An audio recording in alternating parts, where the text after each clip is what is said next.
नमस्कार मेरे दोस्तों, आज फिर क्राइम डायरी चैनल पर एक नई क्राइम स्टोरी लाए है। अगर आपको वीडियो अच्छी लगे तो वीडियो को लाइक और चैनल को सब्सक्राइब जरूर करें। एक शख्स को एक सेक्स वर्कर से प्यार हो जाता है। फिर उस शख्स को उसकी वही माशूका अपनी जिंदगी की कहानी सुनाती है। वो उसे बताती है कि कैसे वो जिस्म फरोशी के धंधे में आए। अपनी माशूका की दर्द भरी दास्तान सुनकर उसका वो आशिक एक लिस्ट बनाता है, एक ऐसी लिस्ट जिसने प्यार में पागल उस आशिक को एक सीरियल किलर बना दिया। उसके पकड़े जाने की कहानी भी हैरान करने वाली है। मैसूर से करीब 45 किलोमीटर दूर मांड्या टाउन में 8 जून को बेबी लेक कनाल के पास पुलिस को एक आधी अधूरी लाश मिलती है।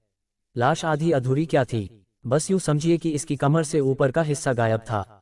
सबसे पहले इस लाश पर वहां से गुजर रहे एक शख्स की नजर पड़ी और अगले ही पल खबर पुलिस को मिली। कुछ ही देर में पुलिस तफ्तीश के लिए मौका-ए वारदात पर मौजूद थी।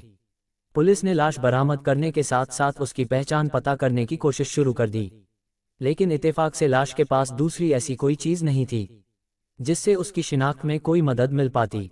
हाँ, लाश को देखकर इतना जरूर साफ था कि लाश किसी महिला की है। ऐसे में पुलिस ने आसपास के इलाके से गायब हुई उसी उम्र की महिलाओं के बारे में पता करना शुरू किया, लेकिन इससे पहले कि पुलिस की ये कोशिश कामयाब होती, उसी मांड्या टाउन में एक और आधी अधूरी लाश मिलने की खबर सामने आती है। इस बार ये लाश बेबी लेक कनाल से करीब 25 किलोमीटर दूर अराकेरे गांव के पास सीडीएस कनाल से बरामद हुई थी। जाहिर है मामला दो अलग अलग थाना इलाकों का था। ऐसे में पहली लाश बरामद करने वाली पुलिस को लगने लगा कि शायद ये उसी पहली लाश का दूसरा हिस्सा हो। आनन फानन में पहली लाश बरामद करने वाली पुलिस ने दूसरी लाश वाली जगह पर पहुंचकर अपनी तफ्तीश आगे बढ़ाने का फैसला किया, लेकिन पुलिस को तब झटका लगा जब उसने देखा कि ये आधी अधूरी लाश भी ठीक पहली लाश की तरह कमर से नीचे का हिस्सा है, यानी जिस्म का ऊपरी हिस्सा पहली लाश की तरह ही गायब है और इत्तेफाक से ये लाश भी किसी महिला की है। अब जिस मांड्या पुलिस को मामला सुलझने की उम्मीद जगती नजर आ रही थी, उसी पुलिस के लिए मामला और उलझ चुका था, क्योंकि अब मांड्या शहर की हद में एक नहीं दो महिलाओं की आधी अधूरी लाशें बरामद हो चुकी थीं। अब पुलिस ने दो मामलों की जांच करने के लिए करीब 45 पुलिस वालों को लेकर 9 अलग अलग टीमें बनाने का फैसला किया। टीमें बनी और पुलिस ने सिर्फ मांड्या ही नहीं बल्कि पूरे कर्नाटक में 25 से 35 साल की उम्र वाली गायब महिलाओं के बारे में पता करना शुरू कर दिया। इस कोशिश में पुलिस को सिर्फ कर्नाटक ही नहीं बल्कि आसपास के दूसरे राज्यों से गायब हुई 1116 ऐसी महिलाओं का पता चला जो अपने अपने घर से गायब हो चुकी थी। और इतनी गुमशुदा महिलाओं में से पुलिस को मर चुकी 2 महिलाओं की पहचान करनी थी, जो यकीनन एक बेहद मुश्किल काम था। अब पुलिस ने मरने वाली महिलाओं की पहचान के लिए कम से कम 10,000 हैंडबिल छपवाए और उन्हें घूम घूम कर गांव-गांव, शहर शहर बांटना शुरू कर दिया, ताकि कहीं से कोई मारी गई महिलाओं के बारे में क्लू मिल सके। ब्लाइंड मर्डर के इन 2 मामलों को सुलझाना मुमकिन हो, इस कोशिश में कम से कम 2 महीने गुजर गए, क्योंकि इतनी सारी गुमशुदा महिलाओं में से 2 मर चुकी महिलाओं की पहचान करना कोई आसान काम नहीं था। और एक लंबी कोशिश के बाद पुलिस को तब पहली कामयाबी मिली जब उसे चामराजनगर में एक महिला के बारे में जानकारी मिली। असल में पुलिस यहां एक मकान से गायब हुई महिला के बारे में जानकारी जुटाने पहुंची थी। वहां इत्तेफाक से एक परिवार ने अपने घर से गायब महिला की जो तस्वीरें दिखाईं, उसे देखकर पुलिस का माथा ठनका। इस तस्वीर में महिला के जिस्म पर वही कपड़े थे जो कनाल से बरामद हुई लाश पर से मिले थे। इत्तेफाक से ये महिला भी उसी 8 जून के आसपास अपने घर से गायब हुई थी, जिन दिनों में पुलिस ने आधी अधूरी लाशें बरामद की थीं।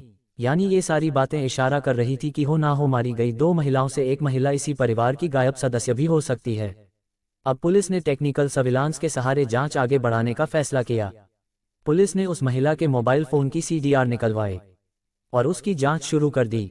पुलिस ने देखा कि 8 जून से चंद रोज पहले ही वो महिला मैसूर से मांड्या पहुंची थी, यानी महिला की मौत से पहले उसके मांड्या में होने की भी पुष्टि हो चुकी थी, लेकिन उसके कातिल का पता लगाना अभी बाकी था। पुलिस ने जब महिला के सीडीआर की बारीकी से जांच की तो उसे कुछ ऐसे संदिग्ध नंबरों का पता चला जिन पर महिला की लगातार बातचीत होती थी, और उसके गायब होने से पहले भी इनमें से कुछ नंबरों पर बातचीत हुई थी। इन्हीं संदिग्ध लोगों में एक नाम थी सिदालिंगप्पा नाम के एक शख्स का था, जिससे इस महिला के गायब होने से पहले आखिरी बार बातचीत हुई थी। अब पुलिस ने सिदालिंगप्पा नाम के शख्स को टैग करना शुरू किया। पुलिस को पता चला कि वो एक बेंगलुरु में फैब्रिकेशन की एक फैक्ट्री में काम करता है। पुलिस ने बगैर देर किए सिदालिंगप्पा को हिरासत में ले लिया। पहले उसने खुद को इस महिला के कत्ल से अनजान बताया, लेकिन जब पुलिस ने मोबाइल फोन की कॉल डिटेल की सूरत में महिला और सिदालिंगप्पा के बीच हुई बातचीत का सबूत उसे दिखाया, तो उसके बाद जुर्म कबूल करने के सिवाय कोई चारा ही नहीं था। अब दोनों आधी अधूरी लाशों से सिद्धालिंगप्पा का कनेक्शन जुड़ चुका था। ये बात तकरीबन साफ हो चुकी थी कि दोनों ही कत्ल सिद्धालिंगप्पा ने ही किए हैं, लेकिन पुलिस अभी दो ही महिलाओं के कत्ल की गुत्थी सुलझाकर राहत की सांस ले रही थी। तब तक सिद्धालिंगप्पा ने बताया कि उसने दो नहीं बल्कि 3 महिलाओं का कत्ल किया है, और तीसरी महिला का कत्ल उसने इन 2 महिलाओं के कत्ल से पहले बेंगलुरु में किया था। सिद्धालिंगप्पा ने बताया कि ठीक इन 2 महिलाओं की तरह उसने करीब 2 महीने पहले ही एक तीसरी महिला की जान लेकर उसकी लाश को भी टुकड़ों में बांटकर ठिकाने लगा दिया था। यानी ये गिरफ्तार शख्स कोई मामूली कातिल नहीं बल्कि एक ऐसा सीरियल किलर था जो एक एक कर महिलाओं की जान ले रहा था। लेकिन ये तो बस शुरुआत थी। सिद्धालिंगप्पा ने जब पुलिस के सामने आगे अपना मुंह खोला तो उसकी बात सुनकर पुलिस भी सन रह गई। उसने कहा कि वो बेशक 3 कत्ल के बाद पका गया, लेकिन उसे 3 नहीं कुल 7 कत्ल करने थे। यानी इसके बाद वो अभी 4 और लोगों के जान लेने वाला था। लेकिन आखिर सिद्धालिंगप्पा एक एक कर महिलाओं की जान क्यों ले रहा था? इसके बाद वो आगे जिन 4 लोगों की जान लेने वाला था, आखिर वो कौन लोग थे? उनसे सिद्धालिंगप्पा की आखिर कैसी दुश्मनी थी? तो पुलिस की पूछताछ में सिद्धालिंगप्पा ने पूरी कहानी सुनाई। असल में कत्ल की इन वारदातों में सिद्धालिंगप्पा की एक गर्लफ्रेंड भी उसके साथ थी। बेंगलुरु में महिला का मर्डर तो सिद्धालिंगप्पा ने अकेले ही किया था, लेकिन मांड्या में उसकी गर्लफ्रेंड ने भी दोनों ही महिलाओं के कत्ल में उसका साथ दिया था। असल में उसकी गर्लफ्रेंड चंद्रलेखा नाम की एक ऐसी महिला थी जिसका ताल्लुक रेड लाइट एरिया से था। चंद्रलेखा से सिद्धालिंगप्पा की दोस्ती रेड लाइट एरिया में ही हुई थी। धीरे धीरे ये दोस्ती प्यार में बदल गई और दोनों एक दूसरे से करीब आ गए। अब एक रोज चंद्रलेखा ने सिद्धालिंगप्पा को अपनी जिंदगी की कहानी सुनाई। इस कहानी के मुताबिक चंद्रलेखा जिस्म फरोशी के इस दलदल में खुद अपनी मर्जी से नहीं आई, बल्कि कुछ लोगों ने उसे काम दिलाने के बहाने धोखे से इस अंधी गली में धकेल दिया था। अब सिद्धालिंगप्पा ने जब अपनी गर्लफ्रेंड की ये दर्द भरी कहानी सुनी तो उससे नहीं रहा गया। उसने चंद्रलेखा से एक एक कर उन 7 लोगों के नाम पते लिए जिन्होंने उसे जिस्म फरोशी के काम में फंसा दिया था। इनमें 5 महिलाएं थीं जबकि 2 पुरुष। सिद्धालिंगप्पा उनसे बदला लेना चाहता था और इसी बदले के चलते उसने एक एक कर 3 महिलाओं का कत्ल कर दिया। मांड्या में 2 महिलाओं की जान चंद्रलेखा के साथ मिलकर ली। उसने चंद्रलेखा के साथ किराए का एक मकान लिया और वहीं उसने इसी मकान में एक एक कर इन दोनों महिलाओं को फोन कर बुलाया, जहां उसने चंद्रलेखा के साथ मिलकर पहले गला घोंटकर उनकी जान ली और फिर लाश के टुकड़े कर उसे चंद्रलेखा के साथ ही बाइक पर जाकर अलग अलग जगहों पर फेंक आया। बेंगलुरु वाले पहले कत्ल के बाद वो बुरी तरह डरा हुआ था। उसे लग रहा था कि वो कभी भी पकड़ा जा सकता है, लेकिन इसके बाद जब उसने एक एक कर मांड्या में 2 और कत्ल किए तो उसका हौसला बढ़ गया। उसे लग रहा था कि वो अब कभी पकड़ा नहीं जाएगा। वैसे तो उसकी किल लिस्ट में कुल 7 लोगों के नाम थे जिनका वो कत्ल करना चाहता था, लेकिन गुजरते वक्त के साथ सिद्धालिंगप्पा इस लिस्ट में मन ही मन एक और नाम जोड़ चुका था। एक ऐसा नाम जिसके बारे में खुद उसकी गर्लफ्रेंड चंद्रलेखा भी बेखबर थी, क्योंकि उसने तो साथ ही ऐसे लोगों के नाम सिद्धालिंगप्पा को बताए थे जिन्होंने उसकी जिंदगी खराब की थी। तो फिर आखिर ये 8वां नाम किसका था? सिद्धालिंगप्पा जिसका कत्ल करना चाहता था। पुलिस सिद्धालिंगप्पा के साथ उसकी गर्लफ्रेंड चंद्रलेखा को भी गिरफ्तार कर चुकी थी। वजह ये कि सिद्धालिंगप्पा ने न सिर्फ ये कत्ल चंद्रलेखा के लिए ही किए थे, बल्कि 3 में से 2 कत्ल में तो चंद्रलेखा ने भी सिद्धालिंगप्पा का साथ दिया था।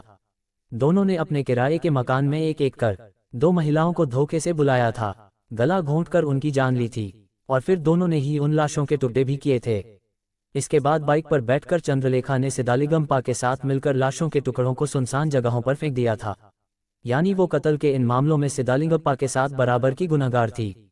सिद्धालिंगप्पा के साथ चंद्रलेखा को भी उन 7 लोगों की लिस्ट का पता था जिनका कत्ल हो रहा था या फिर होने वाला था, क्योंकि इस लिस्ट में वही नाम थे चंद्रलेखा जिन्हें अपना गुनहगार मानती थी।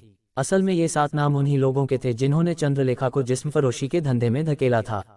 इनमें सिद्धालिंगप्पा और चंद्रलेखा 3 महिलाओं की तो जान ले चुके थे, जबकि 4 और लोगों की जान लेना अभी बाकी थी, जिनमें 2 महिलाएं और 2 पुरुष थे, यानी कुल 7। लेकिन अब सवाल ये था कि आखिर सिद्धालिंगप्पा ने मन ही मन किस शख्स को अपना 8वां शिकार मान रखा था और क्यों? आखिर सिद्धालिंगप्पा 8वां कत्ल किसका करना चाहता था जिससे खुद उसकी गर्लफ्रेंड चंद्रलेखा भी अनजान थी? तो सुनिए, वो 8वां नाम किसी और का नहीं बल्कि खुद उसकी गर्लफ्रेंड चंद्रलेखा का था।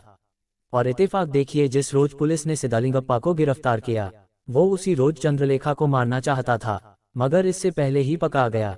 और खेल देखिए, इस साजिश की दूर दूर तक चंद्रलेखा को कोई खबर ही नहीं थी। अब सवाल ये है, आखिर क्यों? तो जवाब है, सिद्धालिंगप्पा सीरियल किलिंग की इन वारदातों के बाद पके जाने से बचने के लिए अपनी गर्लफ्रेंड को भी मारना चाहता था, क्योंकि उसे लगता था कि अगर उसने इस सीरियल किलिंग को अकेले ही अंजाम दिया होता तो शायद उसका राज कभी नहीं खुलता। लेकिन चूंकि उसके इस गुनहगार की राजदार उसकी गर्लफ्रेंड चंद्रलेखा भी है, जो कभी भी पकड़ी जा सकती है या फिर अपना मुंह खोल सकती है, जिससे उसकी भेद खुल सकती है, इसलिए उसके लिए अब चंद्रलेखा का कत्ल भी जरूरी है। यानी ये सीरियल किलिंग की शुरुआत जिस लड़की के लिए हुई, सितम देखिए कि कातिल ने आखिरकार अपनी उस माशूका को भी ठिकाने लगाने की साजिश रच डाली थी।